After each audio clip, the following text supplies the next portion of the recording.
Good afternoon, everybody. Thank you very much for coming. Today with us we have Sister Barbara Valuckas, who has a wealth of life experience in her service to Christ as a nun, and she will share some of that experience with us, not just in one part, but in two parts, because the breadth of her experience is so great.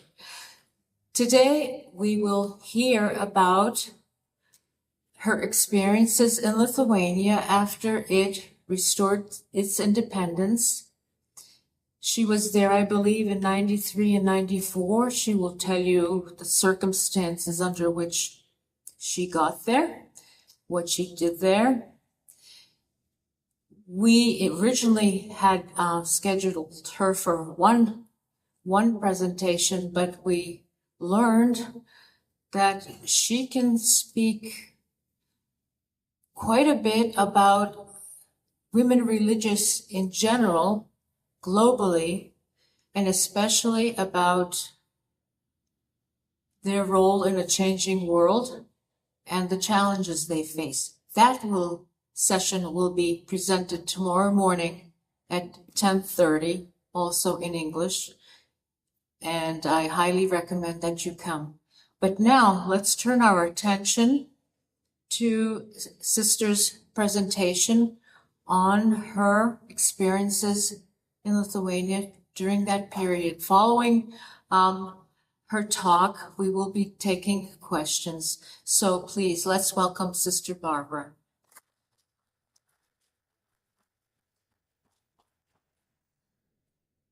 Achu. I'd just like to begin with a short prayer. Heavenly Father and Mother, Creator God, we place ourselves in your presence. We ask to be open to the graces that you want to share with us this evening. We ask this in the name of Jesus. Amen. Amen. So I want to begin by saying that this is not so much a presentation about all the experiences I had in Lithuania. I was there for about 20 years, part of each year for 20 years. I envision this talk as more my reflections about God and my experience of God and how God led me to Lithuania and to some of the people of Lithuania that I've had the privilege to meet. It all began in 1983. This was the year I celebrated 25 years as a school sister of Notre Dame. Now, it's the custom in our congregation to make a retreat every year, but to make a special retreat in one's Jubilee year. During my Jubilee retreat in 1983, I kept being drawn to the passage from Leviticus 25 in the Old Testament. In the year of Jubilee, return to your ancestral home. In the year of Jubilee, return to your ancestral home. This thought would not leave me. It also disturbed me because at that time, Lithuania was still under communist control. It was not possible just to jump on a plane and go there. I didn't have any personal money.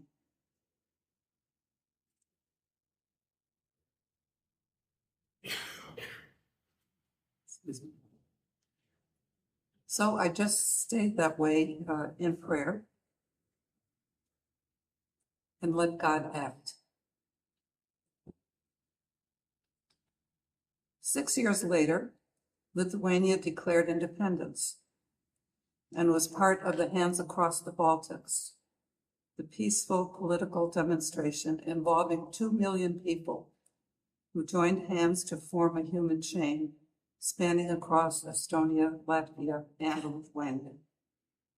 God was moving among the people, moving toward freedom. I felt very proud of being Lithuanian, but I still had no idea what God had in mind.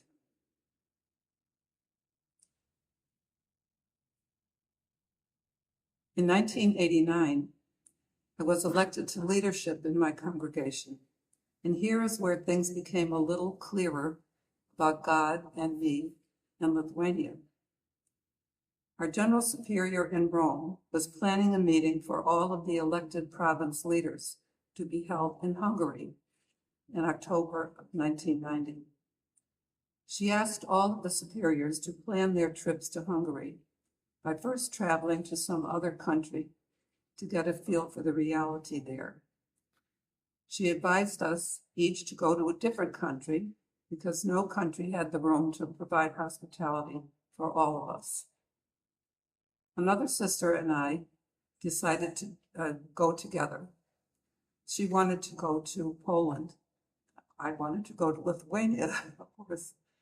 So we planned it together. We planned our itinerary that we would go first to Lithuania, and then to Poland, and then onto the meeting in Hungary.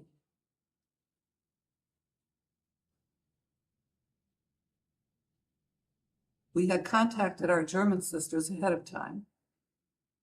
We're originally a German foundation. We knew that we would be met by our sisters in West Germany. We didn't know it when we got our plane tickets, but the day to celebrate the unification of Germany had been moved up to the very date of our arrival. Our West German sisters were there at the airport to meet us and to take us to the celebration. Then later in the day, we went to the Brandenburg Gate to join in the celebration. We met our East German sisters there, who took us to the airport on the flight to Vilnius, Lithuania.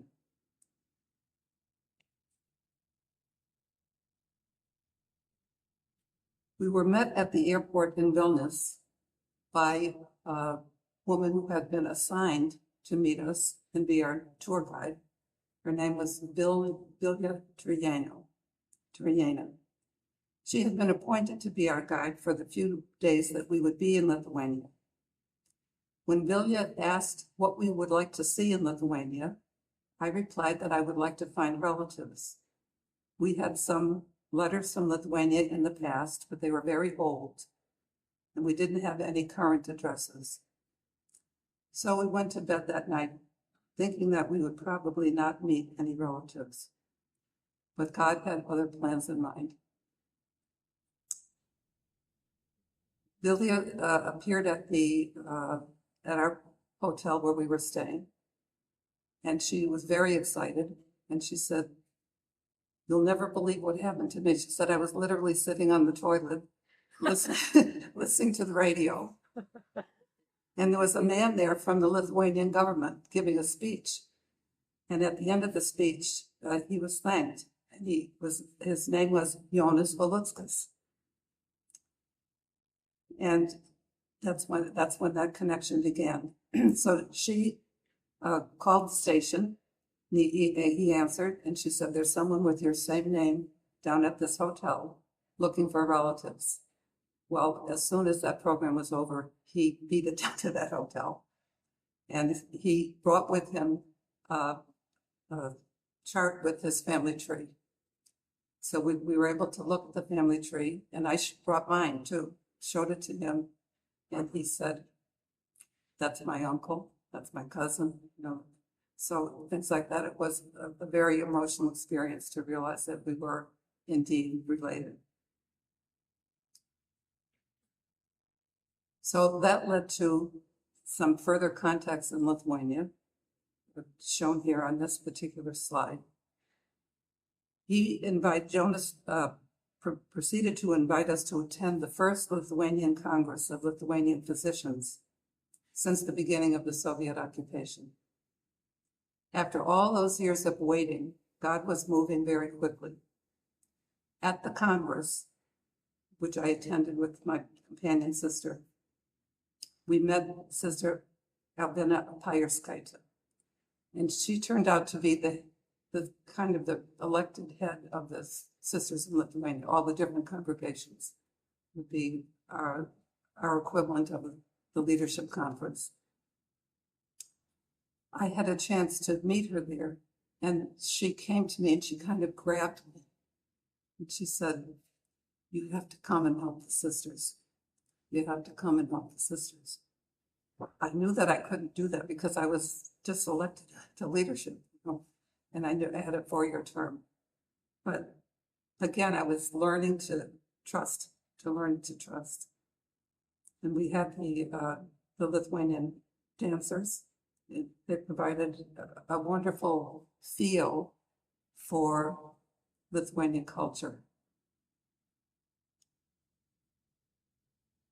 And there was another group of people who came to me that time when we were at the conference there. They were nurses, and they said, "What do you do with people that have AIDS?"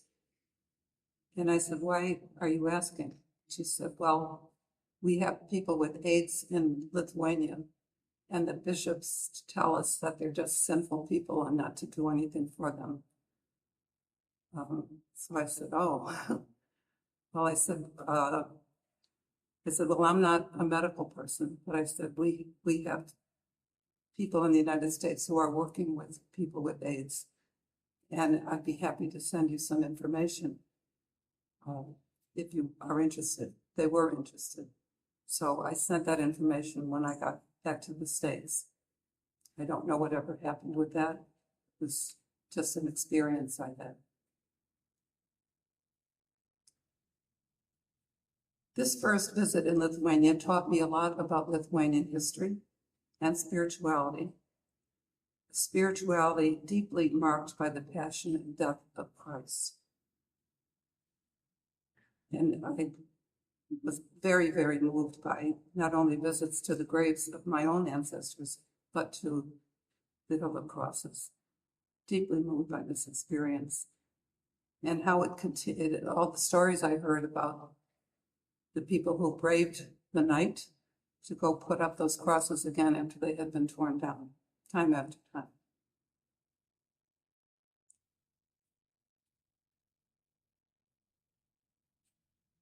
So I went to the meeting in Hungary, and all of this experience in Lithuania was still in my heart. And I had to keep it there for a few years because I was still in leadership.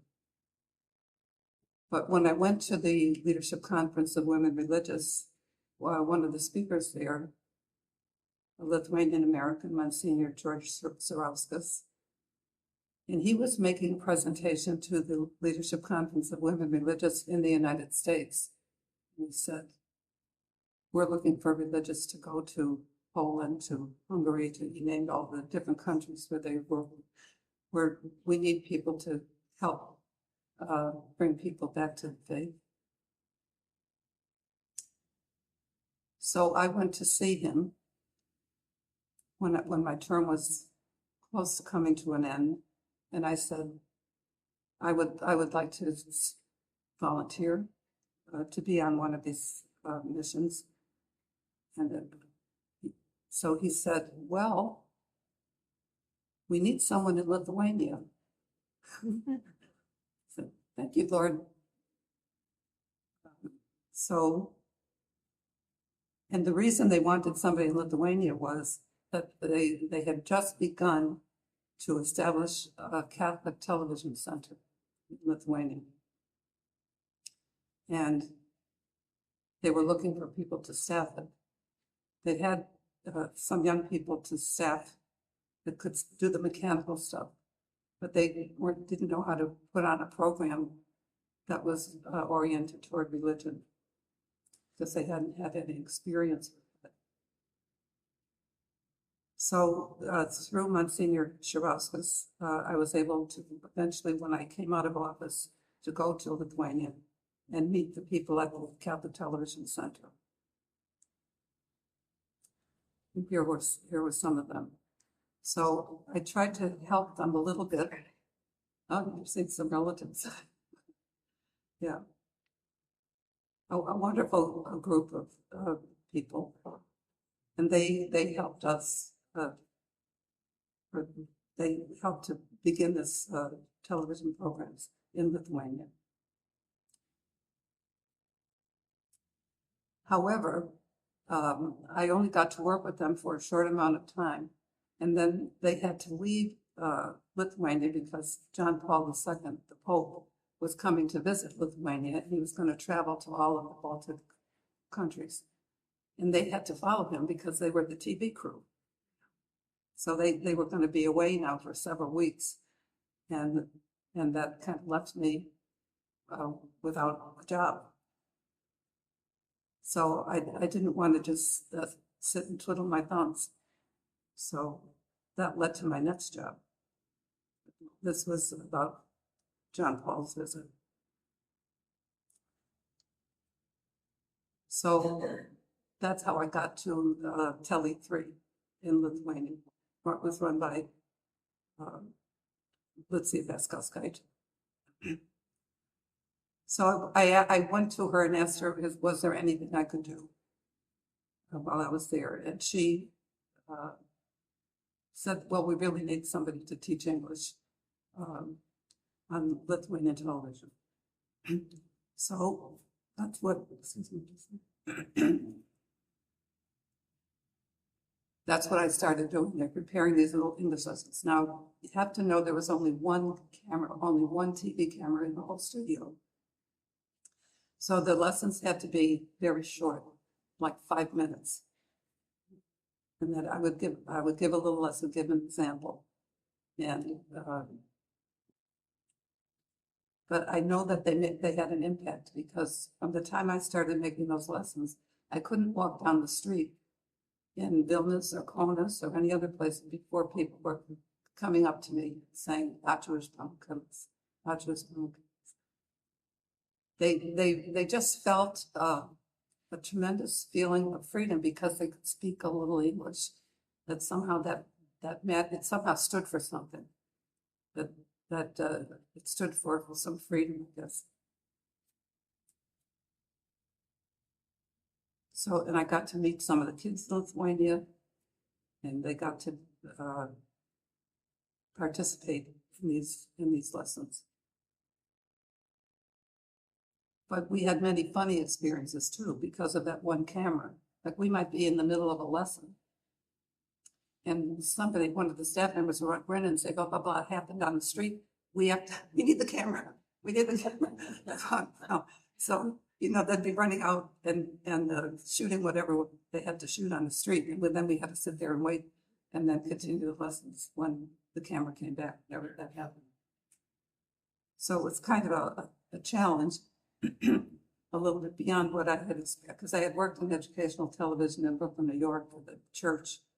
And this was a very different experience, just here down to 5 minutes. But I couldn't walk down any street in Lithuania, Vilnius or Kaunas especially, where people weren't coming up to me and saying, Ačiū už pamokas, Ačiū už pamokas. And I think the lesson that most stuck with them, I learned that there's some words that Lithuanians find very hard, and that's anything with a TH, like mother, father. They tend to say mother and father.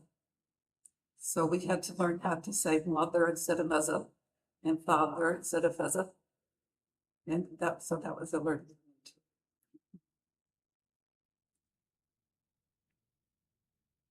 Now, in the meantime, I had not forgotten Sister Albina Payerskaitė's plea for sisters to come to Lithuania to help the sisters. So I learned that the Lithuanian sisters had no access to computers. They couldn't afford them to begin with, but also any information that they accumulated during those years of occupation could never be put in print. They had to keep all their information in their heads. Nothing could be found on paper, or there would be severe response to them. So they couldn't document any information about their own lives and their own work. And they were beginning to feel almost some pressure from the bishops about, well, now that we're independent, we want you to come back to teaching religion. But they had no materials, nothing to prepare lessons. And so having one computer in each congregation, I think there were 10 different congregations in Lithuania at the time. And so over a period of several years, I was able to get 5 computers a year until they all had one computer. And then, and now they learned very, very quickly. And one of the men who worked in the Catholic Television Center, his son was kind of a specialist in computers. So I got some grant money to hire him to give the sisters training so that they would know how to run a computer. And they did very well with that. Then again, more people were asking for help for the sisters. And I didn't have the skills or the background to respond to all the needs that were mentioned. And people were asking, now the sisters especially were asking for more help on theology, more help on, just working with each other, more help on discernment. So over the years that I was working in Lithuania, I was able to get some grant money again to get sisters from the United States who were trained spiritual directors or trained theologians. And they came to Lithuania for some weeks each summer, and they gave their input to the sisters in Lithuania. One of the stories that I heard from one of the sisters who was a trained spiritual director, and she was giving a retreat in Lithuania, and one of the people that was one of her retreatants was a member of the Lithuanian parliament. And she told me later, and she couldn't reveal what came between them during their retreat, but she just said that at the end, his last day of the retreat, he came to her in tears, and said that he had experienced such a tremendous healing of his own experiences in Lithuania during the occupation.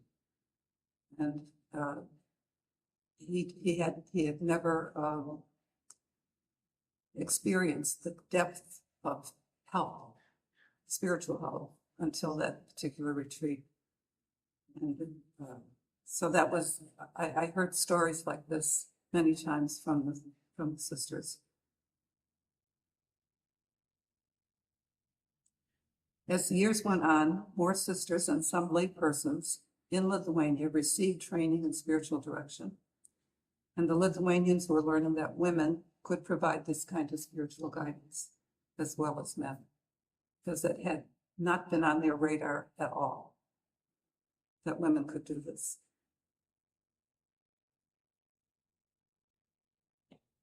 These pictures show some of the training sessions where you see the teachers and the students kind of in these small groups, and they're practicing giving direction.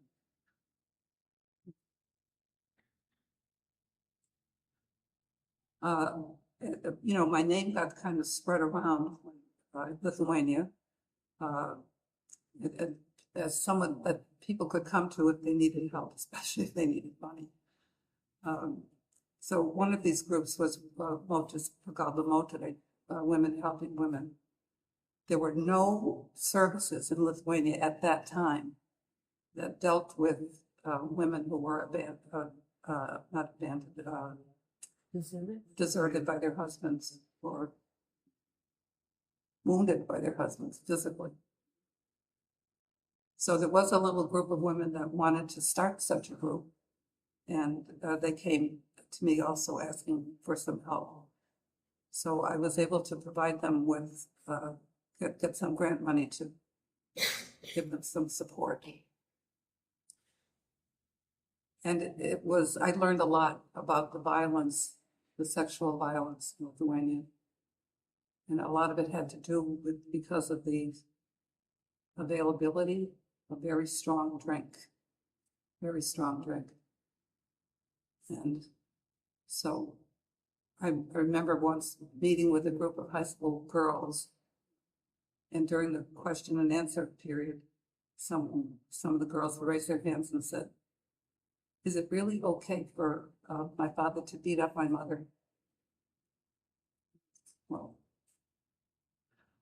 you know, these are the kinds of questions that we got. Gave us a clue of what was happening there. So these women eventually created this organization, Motus Pagala Motre. And in addition to providing help for individual women who came to them for counseling, they also created a national helpline, telephone helpline, so that women from anywhere in Lithuania could call up and ask for help and receive it.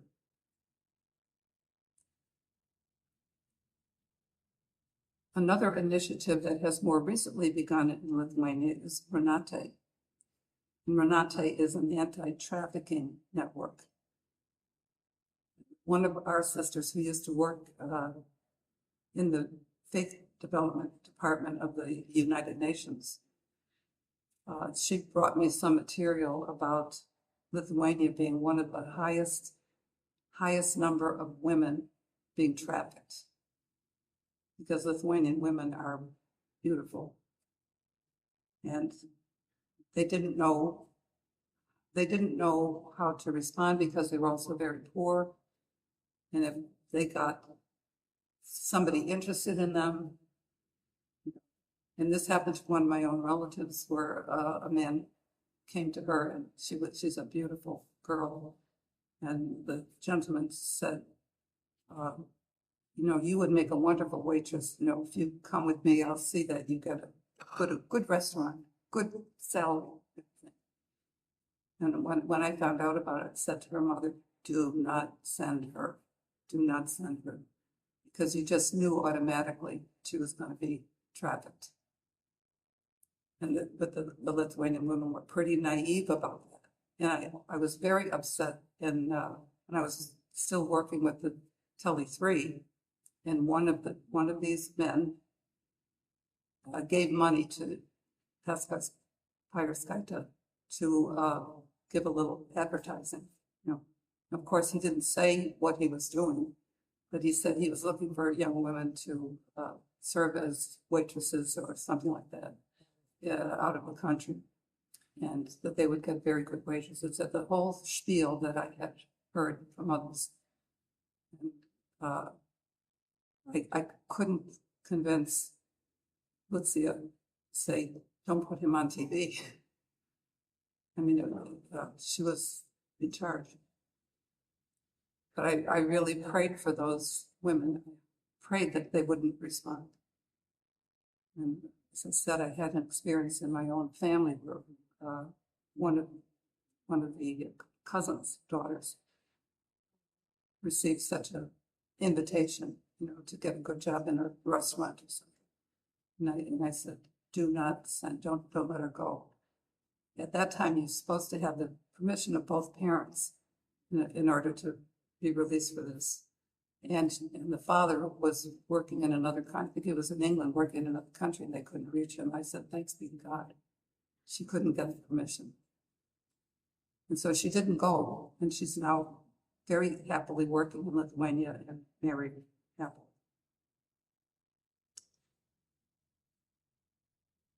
So this is Christina, and she is the leader of, was at the time anyway, the leader of Renate in Lithuania. And that's the organization that tries to make sure that girls are given the proper education about how to scent out a perpetrator, people that want to sell them for prostitution. So in this one case, I was able to stop the process before the girl was taken away. Which brings me to my closing remarks here. You know, just going back over this these experiences that I've had over 20 years going to Lithuania. And I began this presentation with the invitation from the book of Leviticus to return to my ancestral home. I did return to my ancestral home, but I had to wait for many years before that could happen. Once it happened, it seems that one blessing after another came into my life and into Lithuania. God has indeed done great things and is doing even greater things in the people of Lithuania today. And I feel blessed to have been a part of it all. Amen.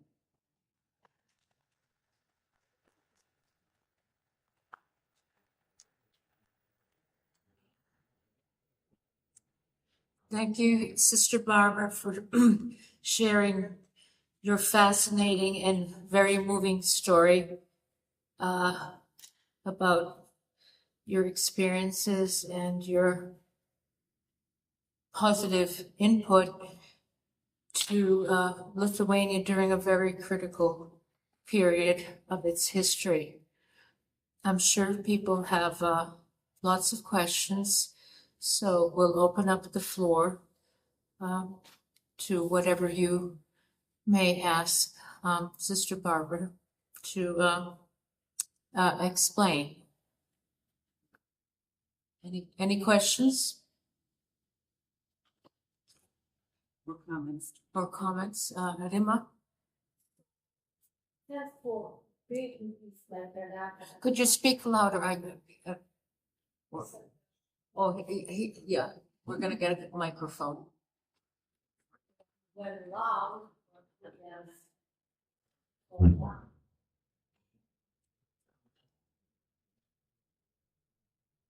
Hi, sister. Thank you very much for creating all these programs in Lithuania.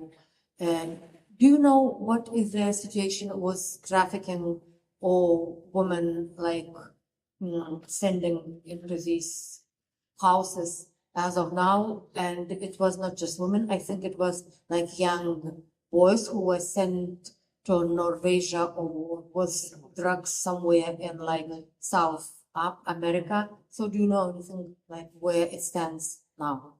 Thank you. I don't, because I haven't been to Lithuania for several years now. But I strongly believe that these situations continue. You know, that's my own sense of it. It's especially hard in Lithuania because Lithuanian women are tall, mostly tall, blonde, beautiful, you know, and naive. That may be changing now, but I haven't been in Lithuania immediately in the immediate past. Tom had his hand up.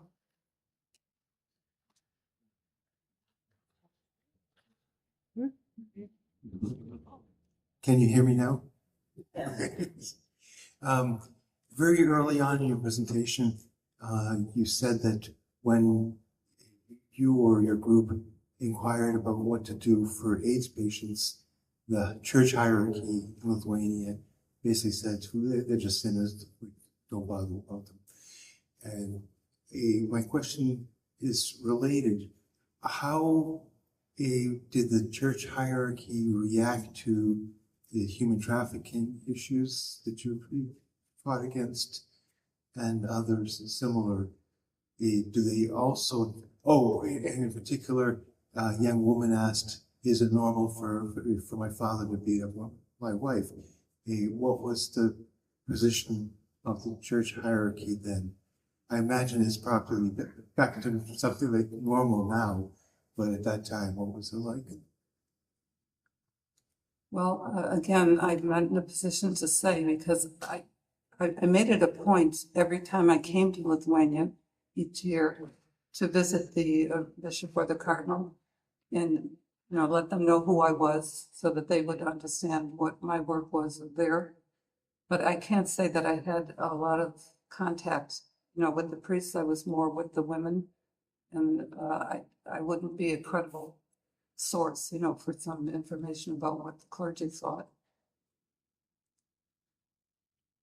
I think Luda was next.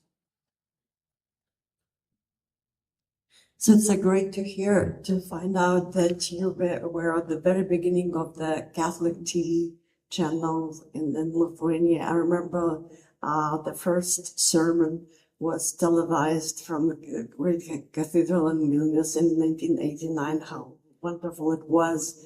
So do you know any further developments or, maybe your influence into those activities and continuing those channel work to Are work? you specifically referring to the Catholic Catholic television? TV, yes. I don't think there is a Catholic TV. No. No. Radio. Yeah. Like no internal network, like Radio. Radio. radio, Yeah. Radio Maria? Yes, I wasn't involved with radio in Lithuania. I was more involved with the TV. Okay. So I don't have current knowledge. Radio.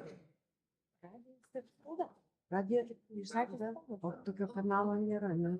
I think Audra had her hand up first, but we'll let Živilė speak. You mentioned Kaunas and Vilnius. I'm curious, were those the two places where you mostly stayed, or did you have a chance to go all over? And also, who was actually your sponsor? Once you got to Lithuania, was someone taking care of you? Was it the global Catholic bishops or your other sisters? Who was taking care of you or housing you, all of that?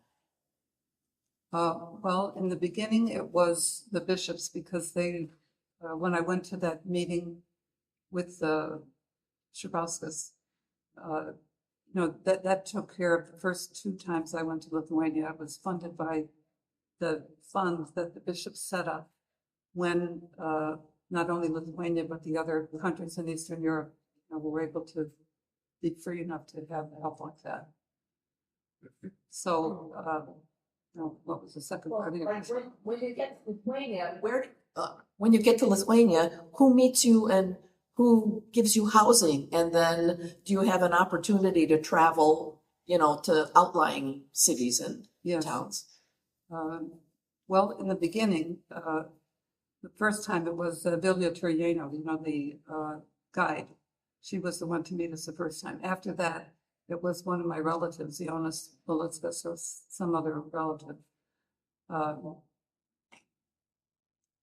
Then I usually got a room in the I forget what they call it now. I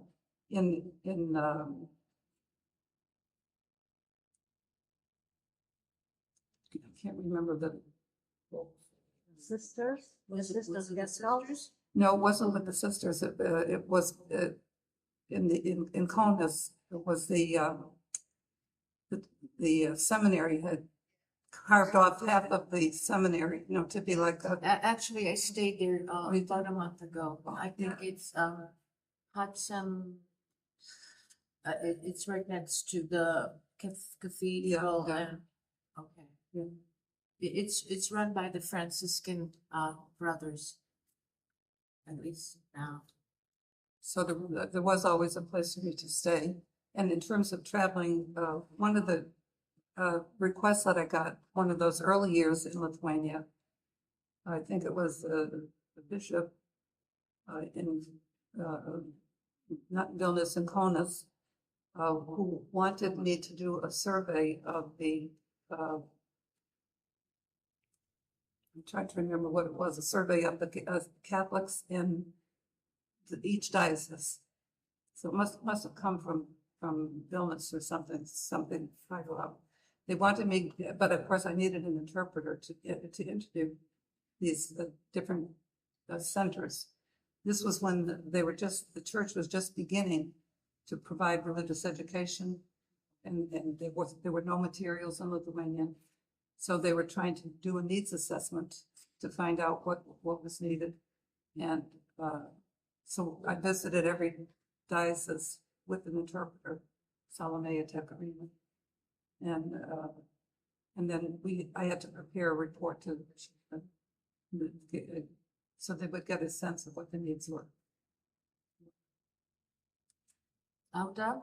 So in addition to all the awful things the Soviets and Russians did in Lithuania, closing the churches, forbidding catechism and stuff, they brought some really awful cultural things. Like in Lithuania, the Russian thing is, "Jei nemuša nemyli." If your husband doesn't hit you, he doesn't love you. So that was beyond hideous. But I was more curious about when you went and you saw the different orders of sisters and everything, was it a different demographic? Like, was it younger than the people going into the sisters in the States? I'm curious about like what kind of who were you meeting with? Who was going into the sisters? Oh, yes, thank you for that question. From my observations, it was like, I think of like a U. On one end were the elderly sisters who survived the Russian occupation. Many of them didn't. And many of them were elderly and living in apartments because the convents had been taken away. So they needed the other part of the pendulum, which was the young sisters.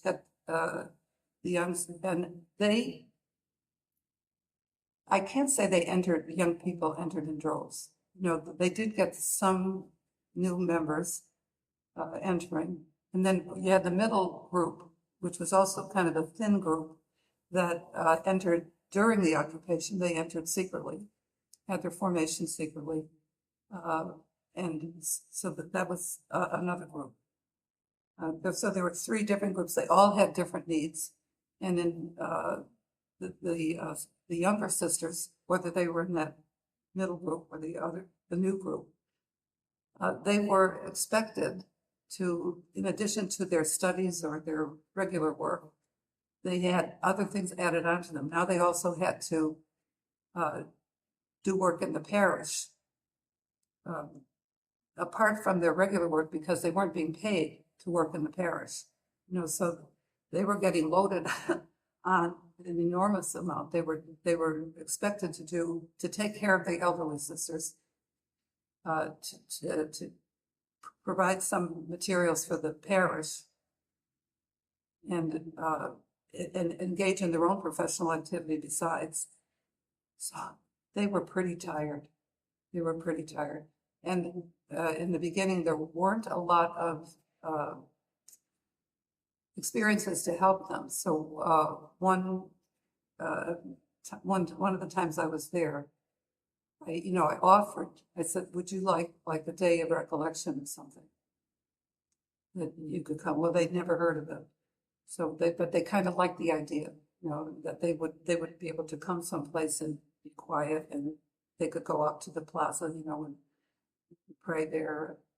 So we settled on a time and a day, and the sisters who wanted to be a part of that showed up. And the first thing I noticed was, as they came into the room, they would look around and surprise and say, "Oh, you're a sister too. Huh? You're a sister. Oh, I never knew that all these years, And so that was the first part, just finding out who else was a sister. And that had some emotional tone to it too. And so then I learned that I needed to go through the parts of the Mass, because if they were able to get to Mass at all, it was usually clandestine, and it was kind of a hurried thing. So they kind of lost track of what really was parts of the Mass. So to kind of go over some of those things as the Mass was becoming more regular, at that point. And they also had kind of didn't quite know what to do with confession, because in those days, you didn't go to confession to confess something. You went to confession to swap secrets with the priest. So that got a little confusing about what they were there for. They would go into the confessional to tell Father something that Father needed to know, or get something from Father that they needed to know. So that kind of clouded a bit what confession and what kind of spiritual help was given, because all of these things were loaded onto the same experience of confession. So a lot of things kind of had to be sorted out. And Yeah, that one day recollection that we had is I mentioned they came and they had to get over the surprise of seeing who else was a sister. And then I went through pick the readings of the day or something, and I kind of went through them and with some guiding questions. And then I sent them out to the plaza, to the outside, where they could have some alone time and just be quiet for a while. And then come back after a certain time and be in small groups and just do a little sharing on what the scripture meant to them. It was the first time they ever experienced anything like that.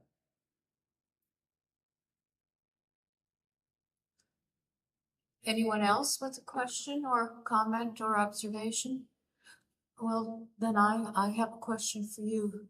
So you were teaching them liturgy, catechism, or Well, I wasn't doing it, but people I brought to Lithuania Right. were doing it. also I imagine you had to bring them up to date as to developments in the Catholic world, Absolutely. Vatican II, and They never heard about them. so it was quite an education that they were lacking. They also, I believe from what I read, also needed psychological counseling to change attitudes and mindsets. There was a lot of tension in the communities because the elderly sisters, many of whom have been imprisoned, they desperately wanted it to be the way it was when they entered. But already now all these years had passed and everything had changed in Lithuania. But the elderly sisters wanted what they had before. They missed it so much. But then the newer sisters coming in, they didn't want that. They had their own needs. And they were being overworked too, because they were expected to care for the elderly, have their regular job because that's how they got paid, teach religious instruction, and take care of their elderly sisters at home. So they were being loaded on a lot. Lily? Sister, thank you for all your spiritual work. And we can really relate to that kind of eye-opening cultural clash. We had it in 1988 to 1990 when all our relatives came. And they were so damaged in many, many, many ways. Like, for example, I had two cousins that were supposedly top citizens. Their point of view about women, drinking, infidelity was just mind-boggling. They asked me to find them prostitutes. And I was a young father taking care of 2, 3 little children, and they were just shocked that I would bathe them and feed them and take care of them throughout the whole day. But we all had that experience with really, we used to call them Homo Sovieticus, damaged Soviet citizens, on all levels, spiritual, materialistic. They thought we could go into a restaurant and bribe somebody or the bus driver to get a seat or early admission. So it was just as eye-opening for us how badly the whole cultural Lithuanian experience was. And just in terms of the drink alone, one of the things that I learned was that when Lithuania, when it applied for the European Union, one of the, they had to pass muster on several topics, and one of them was the liquor. And as their liquor was examined, they got the news that they couldn't join the European Union until they fixed their liquor, because their liquor was stronger than any other liquor in that other European country. So, they had to be willing to change that in order to become members of the European Union. I'm sure that wasn't the only thing they had to change, but that went into my mind. Any more questions? Father John?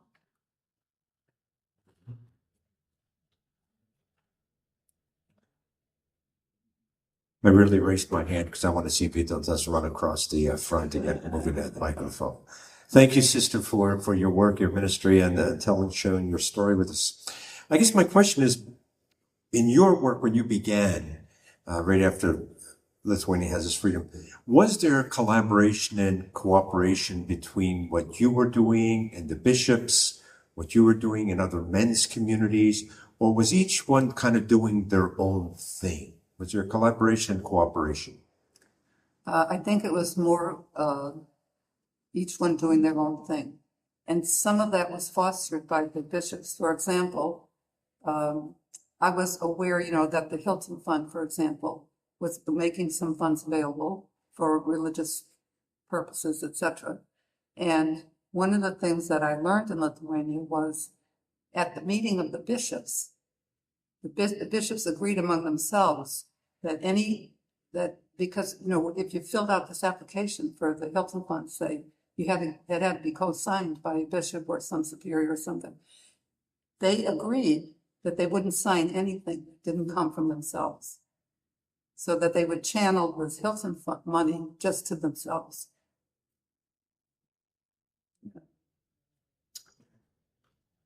Donna?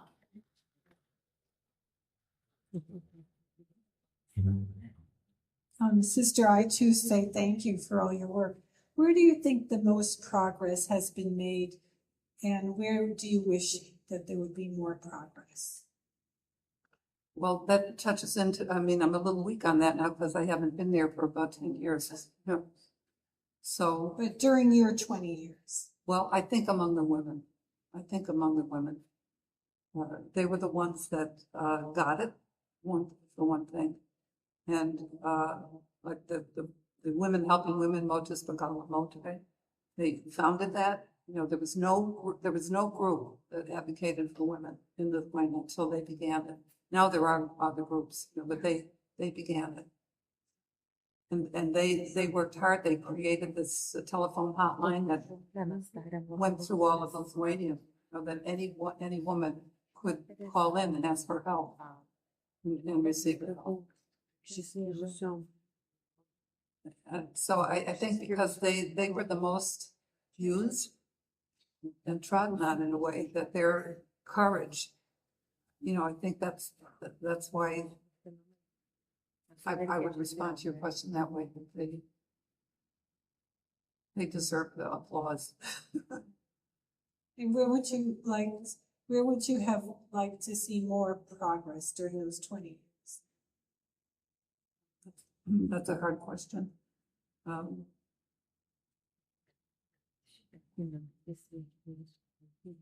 I think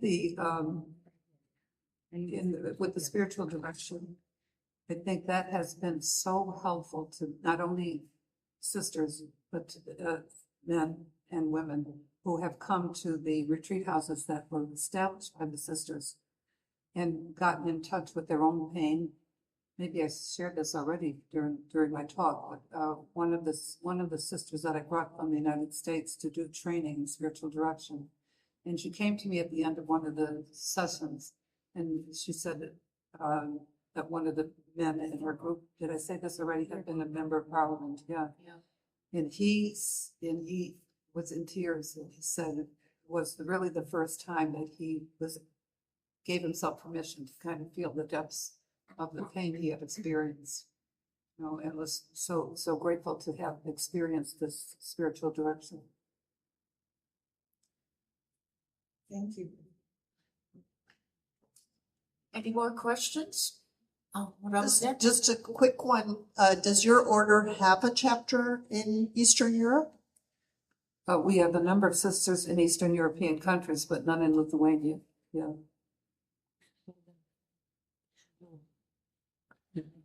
I was going to ask Joan to talk about the sisters in Eastern Europe, your knowledge of working in Rome. Sister Joan. I think I shot her. You just threw her under the bus. Ask me the question again, please.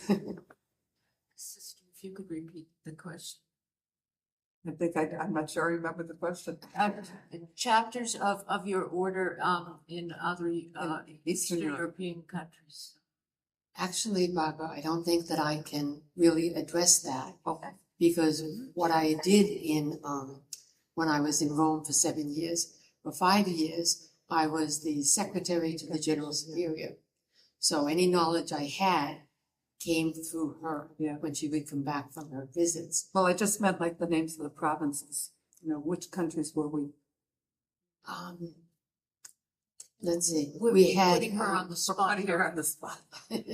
We have Slovakia, we have, well, in Italy itself, we had it in Westphalia, we have a province in Germany, Poland.